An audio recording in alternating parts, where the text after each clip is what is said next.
நண்பர்களே, கேள்வி நிருபர்கள் கேட்குறாங்க.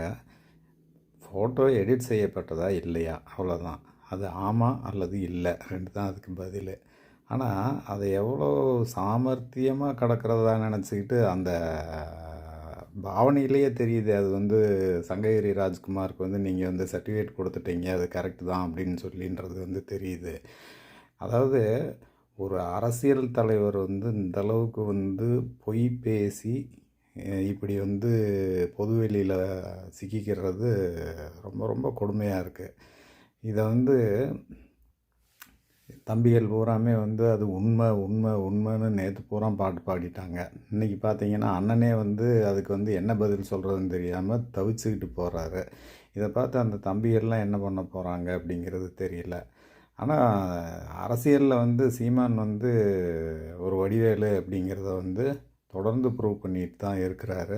ஆனால் ஒரு காமெடி தான். நம்மளை பொறுத்த மட்டுக்கும் பார்க்குறதுக்கு ஒரு சின்ன சந்தோஷம் இருக்குல்ல மக்களுக்கு. அதாவது ஒரு ட்ரையாக இருக்கிற இடங்களில் பேசுகிறது பெருசாக பேசிட்டு ஆனால் பண்ணதெல்லாம் ஃப்ராடுத்தனம் மாதிரி இருக்கே.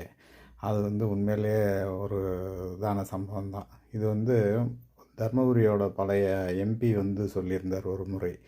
அதாவது வடிவேலுவோட ஸ்க்ரீன் ஆஃப்க்கு அப்புறம் ஸ்க்ரீன் ஆஃப்க்கு அப்புறம் ரொம்ப காமெடி அப்படின்னு நான் பார்க்குறது சீமானோட பேச்சை தான். ஏன்னா இன்றைக்கி பேசுகிறத நாளைக்கு இல்லம்பார், நாளைக்கு பேசுகிறத நாளை கழிச்சு இல்லம்பார் அப்படிங்கிறது.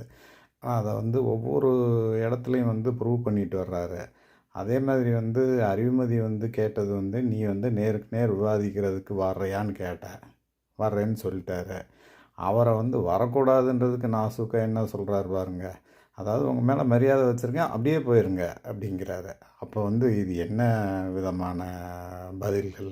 நேருக்கு நேர் சந்திக்க திராணி இல்லாதது அப்போ யார்? நீங்கள் தானே. ஓகே, நன்றி நண்பர்களே. பிரபாகரன் நின்றுட்டு இருந்த ஒரு போட்டோ எடிட் செய்யப்படுத ஒரு வந்துருச்சு. தெரியாதா? அறிமதி அவர்களுக்கு, சுபவீரபாண்டியன் அவர்களுக்கு, கொளத்தூர் மணி அவர்களுக்கு தெரியுமா தெரியாதா?